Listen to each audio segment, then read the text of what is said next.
너마미타불. 한 주 동안 잘 지내셨습니까? 자, 오늘 주제는 제가 수처작주, 불교에서 수처작주라고 하는 말이 있어요. 어디에 가나 그 자리에서 주인공이 되라, 이런 말이 있어요. 근데 이제 너무 광범위해요. 그래서 소제목으로 당신은 주인인가요? 이렇게 했어요. 당신은 주인인가요? 어떤 사람이 이렇게 질문을 하더라고요. 가장인데 열심히 일을 해서 가족을 먹여 살리는 거예요. 그래서 많은 세월을 계속 열심히 일을 해서 돈을 벌어서 가족을 먹여 살리니 이 사람이 식경질이 나는 거예요. 내가 언제까지 이렇게 내가 이렇게 모시고 살아야 되느냐, 저거는 뭐 하느냐, 난 너무너무 힘들다, 내가 왜 이렇게 살아야 되냐, 썽이 난다. 그래서 저것들을 쳐다볼 때마다 무슨 삥 뜯는 것도 아니고 그래서 난 너무 화가 난다. 진짜 이거 어쩌면 좋겠노. 그래서 이렇게 가장들이 얘기할 수 있잖아요. 그 가장이 여자일 수도 있고 남자일 수도 있고. 근데 지금 이제 가장이 한 집안을 이끌어 나가는 데 있어가지고 돈을 벌어서 먹여 살리는 부분. 또 뭐 여자분들은 그런 거 많이 하잖아요. 우리가 벌어서 시동생부터 시집 식구들을 다 먹여 살린다든지, 아니면 친정 식구들을 다 이렇게 이제 거둔다든지, 이런 일들이 있잖아요. 한 집안마다 이제 이렇게 주체가 되는 사람이 있으니까. 그래서 굉장히 공감할 수 있는 얘기잖아요. 언제까지 내가 이렇게 저것들을 그렇게 해야 되냐, 이렇게 생각할 수 있다는 거죠. 우리가 법을 공부함에 있어서 가장 근본이 공성에서 봐야 되는 거예요. 관점이죠. 공성은 비어있기 때문에, 비어있는 성품, 비어있기 때문에 비어있는 걸 알면 다른 관점을 볼 수가 있는 거예요. 그러면 제가 여기서 소제목을 당신은 주인인가요? 라고 했어요. 주인이 옛날로 치면 주인과 종이 있어요. 머슴이 있어요. 주인과 머슴이 있습니다.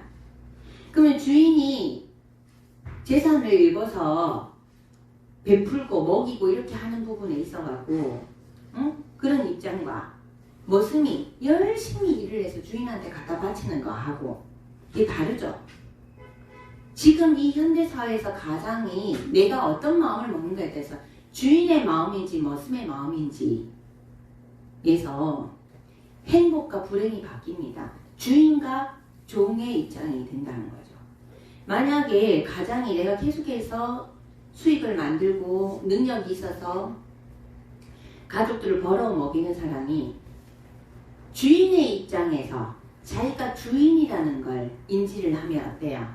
어이구 내 새끼들 하고 거두는 데 있어갖고 문제가 있겠습니까? 주인이 모순들을 거다 먹이는데 문제가 있겠습니까? 그런데 벌어서 내가 언제까지 갖다 바쳐야 되느냐 라고 생각하는 건 뭐예요? 머슴이 주인한테 갖다 바치는 거죠. 자기 가족들이 주인이고 내가 머슴이라고 생각하기 때문에 괴로운 거예요. 근데 내가 주인으로서 내가 능력이 있어서 벌어서 내 식구들을 먹인다고 생각하면 뿌듯할 일이죠. 이런 관점이, 이게 공성이라는 걸 모르면 이 입장 바꿔서 생각하는 게 결코 쉽지가 않아요. 그리고 이게 정말 한 끗 차이예요. 이게 우리가 형체가, 이 마음의 형체가 없다 보니까 어느 순간에 내가 주인으로서 이렇게 하다가 어때요? 힘이 드니까 이런 마음이 드는 거는 한순간에 자기가 스스로 불행하게 만든 거지, 내 주변 사람이 나를 불행하게 만든 게 아니라는 거예요. 납득이 갑니까?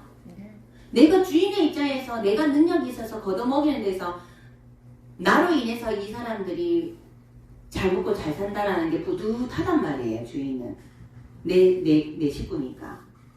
그런데 그게 한 끗 차이로 내가 쇠가 빠지게 일을 하고 언제까지 갖다 바쳐야 돼? 이거는 금방 그 사람은 주인에서 머슴으로 내려온 거예요. 자기가 주인으로서의 삶을 사는 거와 머슴으로서 사는 삶이 한 생각 차이가 팍! 돈을 벌어야 되는 건 똑같아요. 먹여 살려야 되는 건 똑같아요. 똑같은 거에서 어떤 마음을 가지는가에 따라서 행복할 수 있고 불행할 수 있는데 이 행복과 불행을 누가 결정했냐 이 말이에요. 주변 사람은 얻어먹는 건 똑같아. 벌어다 주는 거 갖고 먹는 건 똑같다고. 그런데 이 사람이 이 마음과 이 마음이 한 끗 차이인데 그래서 우리가 알아차림을 해야 된다는 거예요. 내가 주인이었는데 조금 힘들다 보니까 나도 모르게 머슴의 마음을 먹었네. 그렇게 해서 내가 나를 불행하게 했네. 이게 알아차림이에요. 그런데 보통은 어때요?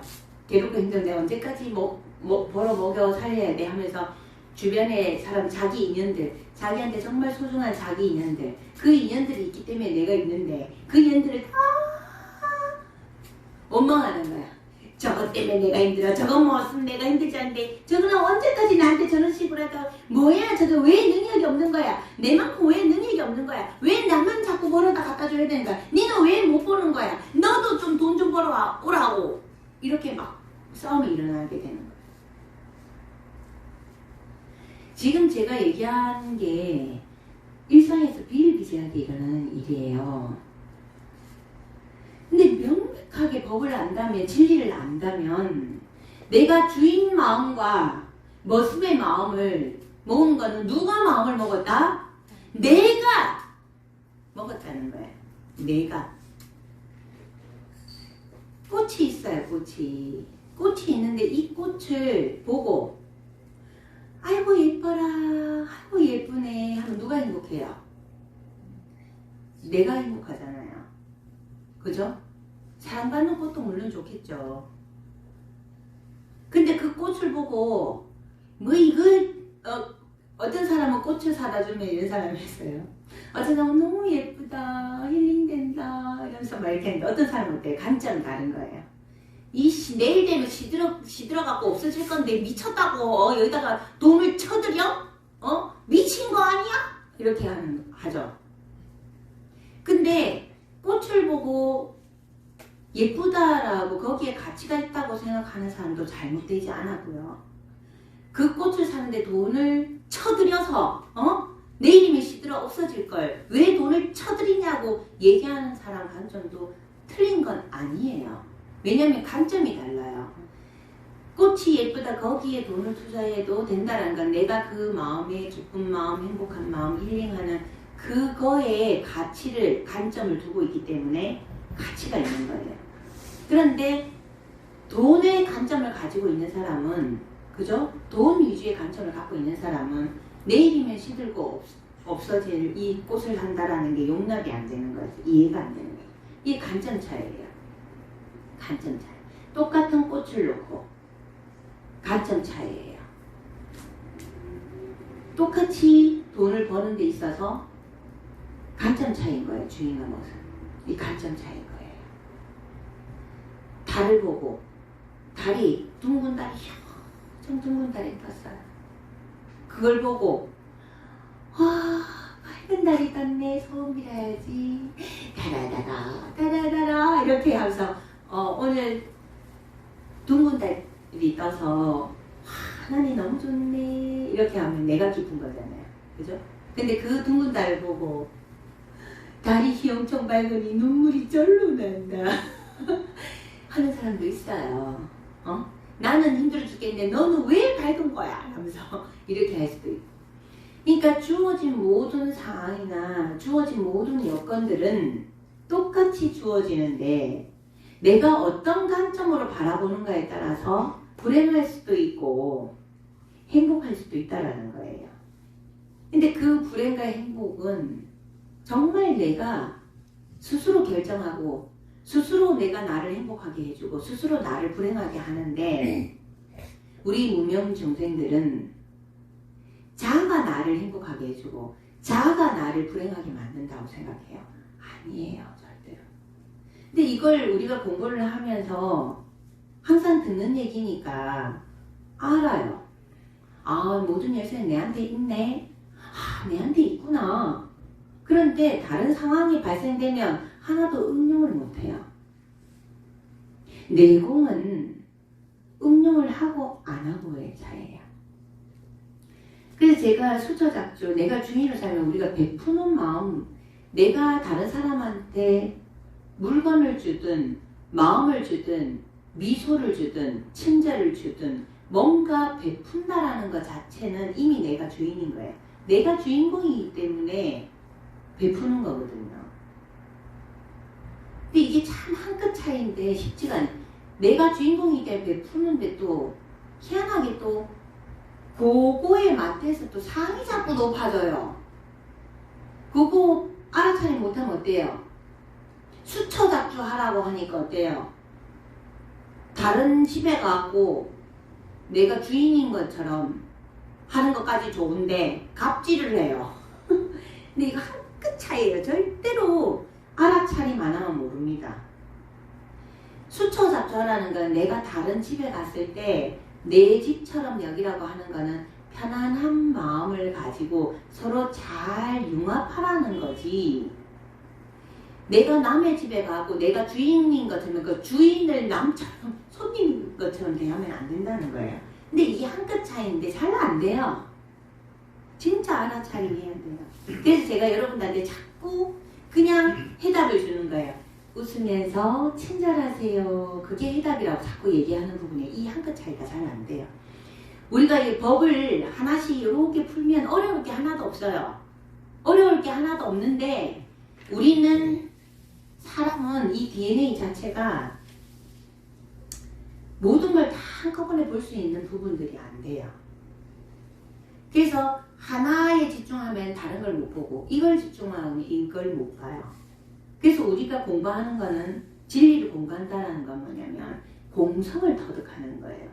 공성을 터득한다라는 게 뭐냐? 공성이 비어있는 성품이라는 거 아는 것만으로도 절대로 안 돼. 비어있는 성품이라는 걸 안다라는 거, 이 법기가 비어있는 성품이라는 걸 안다라는 거는 그냥 그게 딱 첫 출발점이에요. 아직 한 발짝도 안 나갔어요. 공성을 터득한다라는 거는 열린 시각을 가지는 거예요. 모든 관점에서 볼 수 있는 열린 시각. 이런 열린 시각을 가지려고 하면 정말 여러분들이 정말 현존해야 돼요. 깨어 있어야 됩니다. 알아차림해야 돼요. 깨어있지 않고 현존하지 않고 알아차림하지 않으면 자기 관점에 고정되어 버려요. 자기 관점에 고정되어 버리면 안 보입니다. 다른 관점들이. 공성, 현존한다라는 것은 자기 관점을 가지고 있지 않는 거예요. 전체를 볼 수 있어야 된다는 거예요. 그런데 여러분들이 공성을 안다라고 얘기를 하지만 여러분들은 매 순간 자기 관점에 고정되어 있어요. 고정되어 있으면 현존하는 게 아닙니다. 현존은 공성 상태를 현존이라고 해요. 흥미로운 관점이네 해야 된다는 거예요. 흥미로운 관점이네 해야 된다 하는데 여러분 어때요? 자기 관점밖에 없어요. 그래서 사실 진리를 실천한다는 게 결코 쉽지 않아요. 시간이 녹아들어서 하나씩 모든 상황에 빗대어서 그 상황을 놓고 전체적으로 풀어보는 연습을 끊임없이 해서 시간이 녹아들어가야 된다. 그래서 우리가 원만하게 지내고자 하는 부분은 다른 거 없어요. 가장 행복한 사람은 자기예요. 그 공성을 알면 아무것도 걸리는 게 없거든요. 자기 관점이 아닌 공성, 현존, 열려있는 상태가 되면 무의, 무명. 할 일이 없어지고 생각이 없어져요. 생각이 없는 게 좋다고 하니까 어때요? 단순하게 생각이 없는 게 그냥 좋은 게 아닌 거예요. 자기 관점에 고정되어 있으면 이거는 진리를 아는 게 아니에요.